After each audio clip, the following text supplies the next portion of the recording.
The open road has always been an open invitation to me. Winding through new adventures and personal experiences. Can I help work for you? I want to work for you here, okay? Because this is the greatest gift ever, man. And nowhere does this happen more often than along the yellow roads. On a Michelin map, one will find many different colored roads.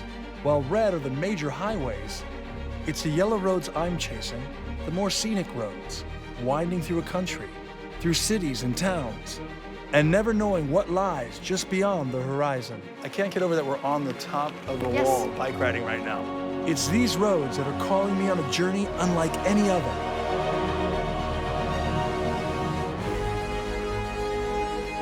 My name is Paulino Duran, and I travel the world looking for exotic and unique experiences.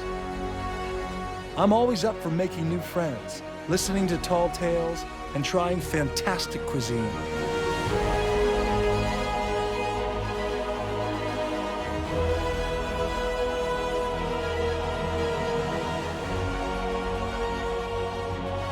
So I planned out my trip. My agenda is set, and I'm ready to explore the yellow roads.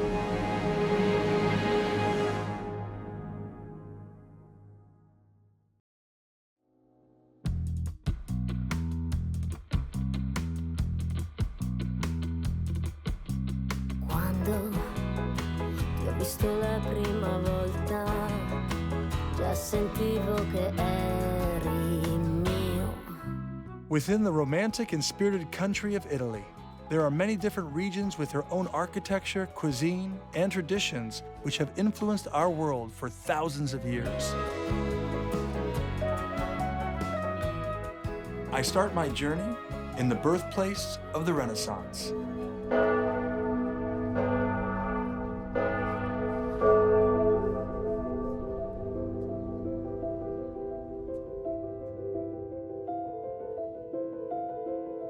Firenze, or Florence, is made for walking, which suits me perfectly.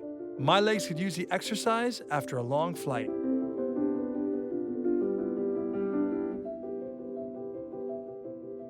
It's a city that instantly strikes me as stylish and soulful.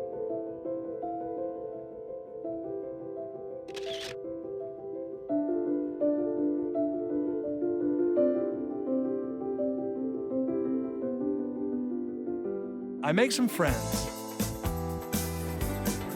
That's intense. That's intense. You must be your background dancer. You just keep doing it. I'll just dance behind you like this. I'll just background dance. And get some good advice about Florence street food. So this dish right here is specific to Florence, he says. The bollito is the muscular part of the cow. Okay. And they cook it for hours and a day at least. My new friend Terry fills me in on the bollito, her favorite Florentine meal. The bollito is like a pot roast. It melts. Okay. But it melts. That sounds delicious. You want to try some with me? Do you mind? Come on. Come on, have some food with me. Come up here. You can be my translator. I'm a man who's hungry and needs help eating. Come on, let's get in here. Bollito. Bollito. Okay. Very delicious. Very delicious. Yes, I like it. Like, mwah, bollito, yeah? Bollito. See? Okay, okay, I'm gonna give this a go. All right, cheers. Cheers.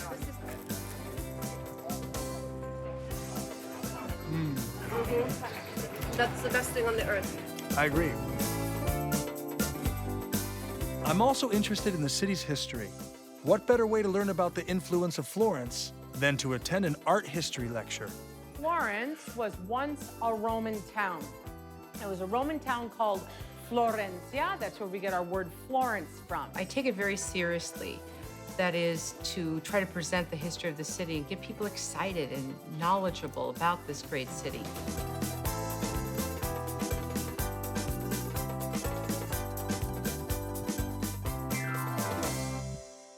I'm told the best pizza in Florence is at Finisterre. Paulino! Colin, what's happening? Hey, Brenda said you were on your way. And that is where I go to learn how to make an authentic Italian pie. Okay, let's get to it. Your friend Paulino. Oh, Sì, nice sì, to ciao, meet you, Paulino. My name is Calogero. Claudio, nice to meet you. So we're gonna go make some pizza. Yes, let's do this.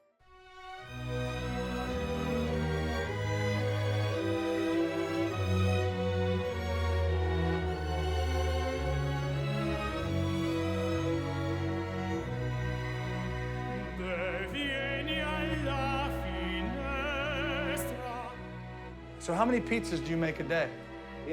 300 pizza in 3 hours. 300 pizzas In 3 hours. Yes, for lunch. Are you kidding me? Yes. Wow. Yes. Paulino pizza. Yes. It's hot in there, man. It gets very, very hot. They do an awful lot of work, these guys. But last night, I must tell you, we had a group Bridges here. I had these kids, 8, 10, 12 years old, and they made the most amazing pizzas ever. My name is Ari. I make pizza in Estate. There was 25 of them. There was flour everywhere. And the great thing was all the adults were all sitting, having coffee and drinking a glass of wine on their own. Yeah, but whose pizza was better, mine or the kids? Oh, the kids, easy. Oh, Sorry, mate. Colin is not just passionate about good food. His restaurant is adorned with portraits of Florence's Renaissance masters. These are amazing people, all buried within this beautiful church we find outside. Here we get Michelangelo, greatest Giorgio Vasari as well, and Titian as well, don't forget him. Listen, while you're in Santa Croce, you have to go and see this church that we've got outside. Colin gets me into the Santa Croce Church.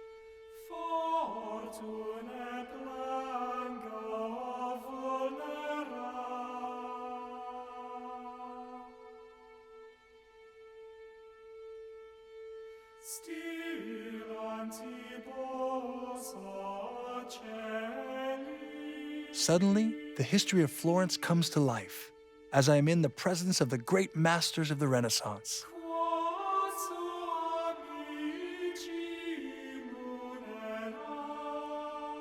I mean, look at this. This is Michelangelo's tomb. It's unbelievable.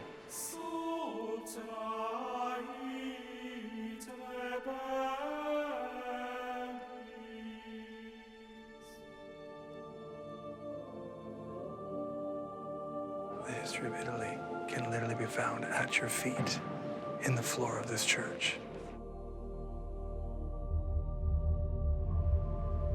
You know, I live in New York City, and I see the Statue of Liberty every day. But to be here standing in front of the statue that inspired it, it's mind-blowing.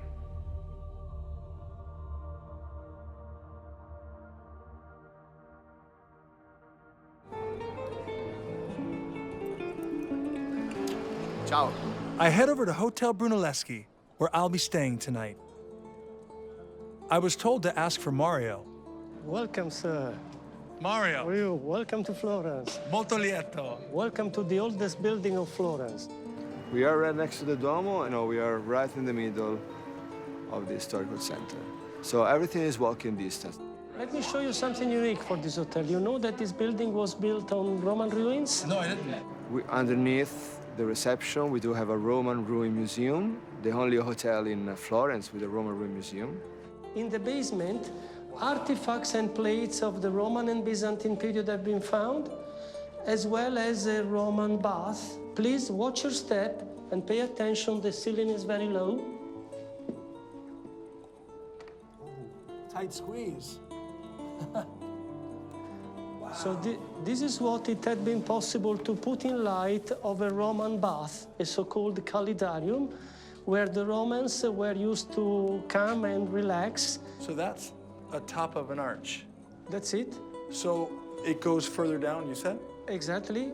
You can really smell history right here, right now. That's true. Unbelievable. That's very true. It's late afternoon, and I head over to the Ferragamo Museum to attend an exclusive tour.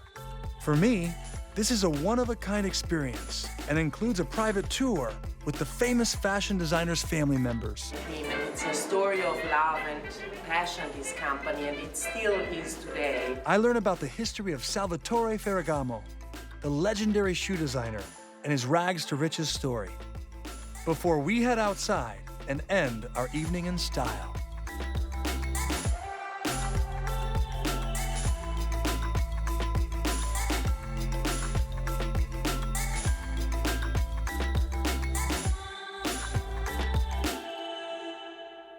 The culture and spirit of Florence fade, and my journey takes me into the countryside, where I'm greeted by rolling hills and golden fields.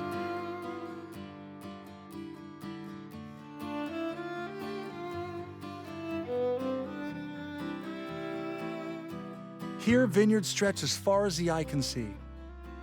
Once harvested, they will produce Chianti, one of Italy's most famous red wines.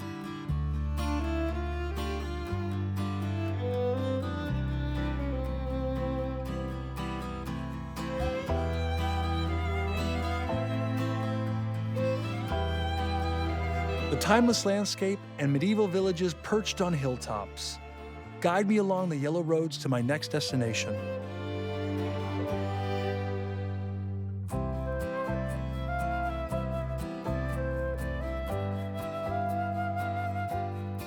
Where I meet up with Cristiana Menzen to show me around Lucca on wheels. Now, you told me something about bicycles and the wall. Oh, and this is a great way to see the city because the walls today are a public area. And today you can do the entire ring of walls with the bikes. And this is what yes. So definitely the best way to see the city is bicycling on the walls. Let's go have a ride. Okay, so let's go. Andiamo. We grab 2 bikes and embark on our journey. So now you worked out something, Paolino, that no anime ever does or did. You conquered the walls of Lucca because we are right on top. We are in the park. And I love the shade. Yeah. The shade feels so nice. Summer is beautiful, yeah. And you see, from 1972, these walls are without traffic. So only pedestrians and bikes are allowed on top. Do you ever do any fancy tricks on the bike? How many tricks do you know? No, I don't trick with bikes. You just stick with the big ramps, jumps? Here in Lucca, my yellow roads have turned into a bike path. Now I hear, and tell me if I'm wrong, but is it true the Rolling Stones are gonna be playing here in Lucca? Yes, right where we're now. And can you get me tickets? I think this will be very difficult, but I have got 2, huh? Yeah? I've got 2, yes. You've got 2, so you're a Rolling Stones fan? Yes, I am. Okay, so do you know a little Satisfaction? Actually, my favorite is Jumping Jack Flash and Brown Sugar. But okay, everybody has his You're my favorite for those 2 being your favorite. Wow, that's incredible.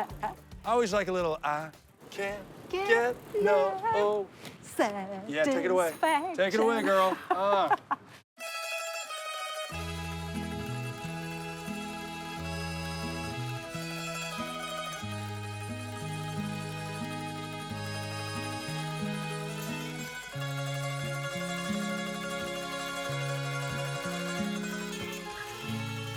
My journey on the yellow roads across Italy takes me to the Italian Riviera.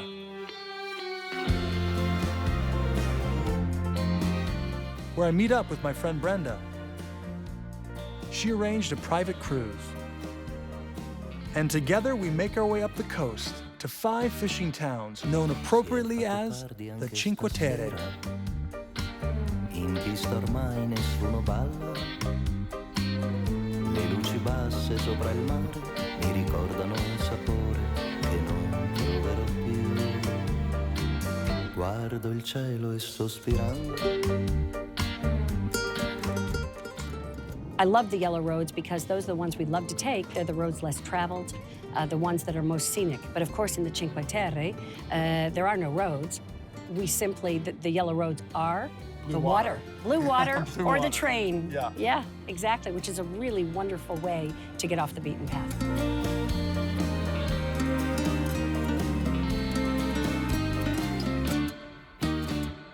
I find the captain and ask if he minds if I take the wheel for a bit.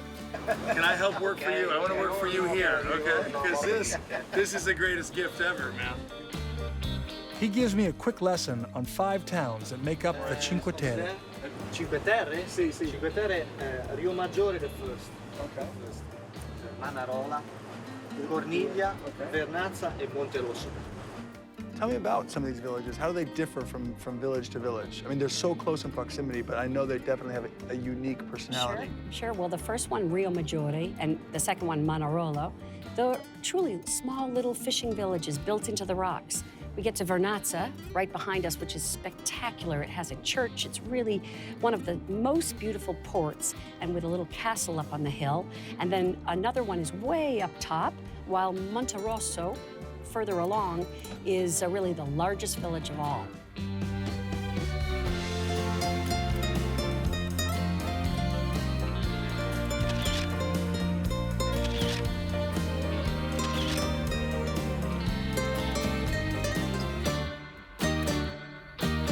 But this whole area is a national park.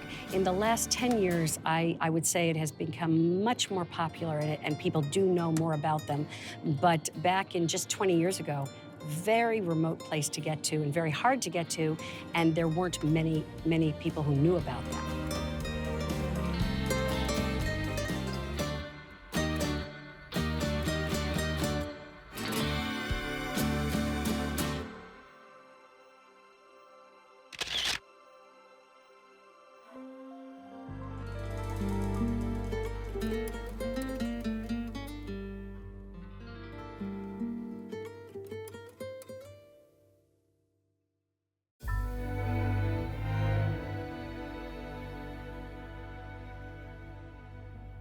We leave the coast and head to Siena, where I'm told the history and architecture is extraordinary, and the people are passionate about their heritage.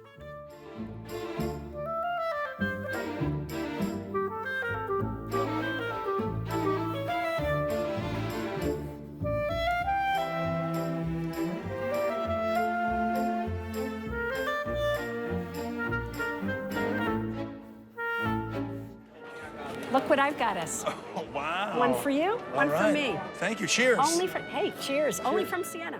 Brenda takes me to the Grand Hotel Continental, where I'll be staying. I meet Natalie, the hotel manager of this incredible old private home, now a 5-star boutique hotel. The Grand Hotel Continental is originally a noble palace. It was commissioned by the Pope Alexander VII, who came from the Chigi family. He requested the building of the palace as a wedding gift for his niece. She takes me to see the view from the penthouse suite. And with it offers a 360 degrees view. Oh yeah, wow, this is beautiful. What region's out here? Yeah, you can see all the way towards the Chianti region where the excellent wines are produced. And just in front also is the historic seat of the Monte dei Paschi Bank, the oldest bank in Italy. Wow. It's literally a 360-degree view, isn't it? Yes, because over here, you can look over to the Duomo. There's no bad window Yes, on here. every side. And you even see the Torre del Mangia, which is the big tower standing in Piazza del Campo, where the Palio takes place. But that is not my room, unfortunately. However, she does invite me to a private wine tasting in the hotel's wine cellar. Jackets are required.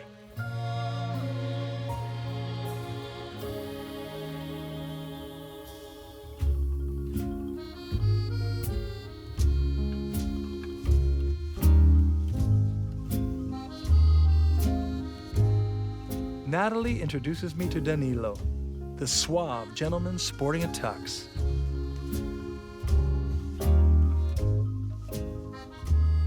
Photo actually here. Let me show you this. So twice a year they have this race, and it's twice a year because each time only 10 contrade, 10 districts can participate. And this is Piazza del Campo. Piazza del Campo, 200 yards from here, just exit the hotel, turn right, and you see this. This is so they put the sand and. There are also other photos in the hotel. If you manage to see the one that you look the eye of the horse, then you get the essence of Siena, the passion of Siena.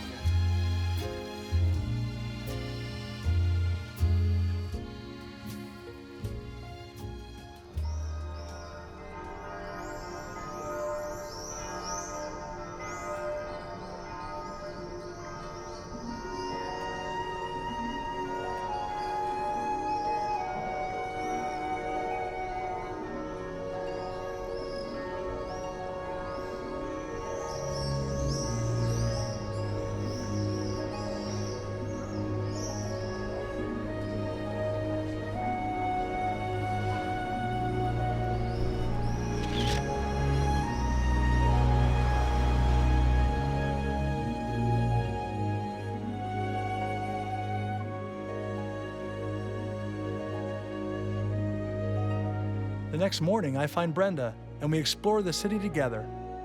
We head into the heart of the city, and I ask her to tell me more about the Palio di Siena. So all of this during the race, during the palio race, or a reflective of the 17 different neighborhoods. And oh my gosh, I can show you the flags over there. Okay. And you will see that each of the 17 different neighborhoods, each one is called a Contrada. Okay. They each have their own flag, which is Really? amazing, and they're very proud to wear them. And here, each one, it's amazing because you can choose. And for example, here's the turtle. And these are the colors of the turtle. The turtle seems more my style, slow Yes. and steady. Yeah? Super slow. And this piazza where we are is called Piazza del Campo. This is where it all happened.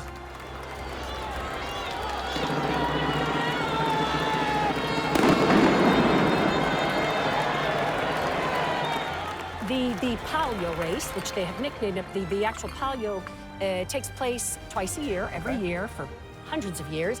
But they fill in the exterior, this whole ring around the shell. They fill it with dirt, and everyone dresses in this pageantry. They have their own costumes in the same colors, and they will march. They have a whole parade around this piazza for many hours before the actual race takes place in the evening, which lasts about 90 seconds. And the Contrada really, it's not just about the horse race, but the whole idea is that you live and breathe with your Contrada. It's part of the Sienese people, and it's their family, it's their community. Wow. And it's really something that everyone is so proud of. If you ask somebody from Siena what is the most important thing about their city, it's the life of being a member or a person in the Contrada.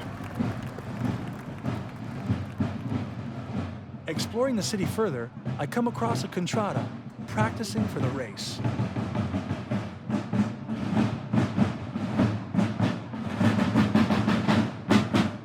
This is a Tartuca Contrada. Ironically, their mascot is a turtle.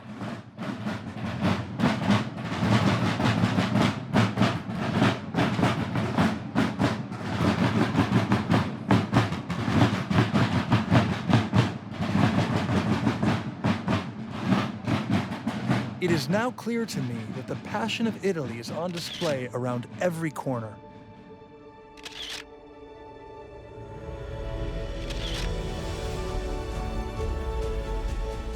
From the Renaissance in Florence to the spirit of Siena. For me, the yellow roads have woven together Italy's beautiful Tuscany region. But it has also revealed to me that the yellow roads are not just lines on a map, but the journey itself that opens up a world of wonder and adventure.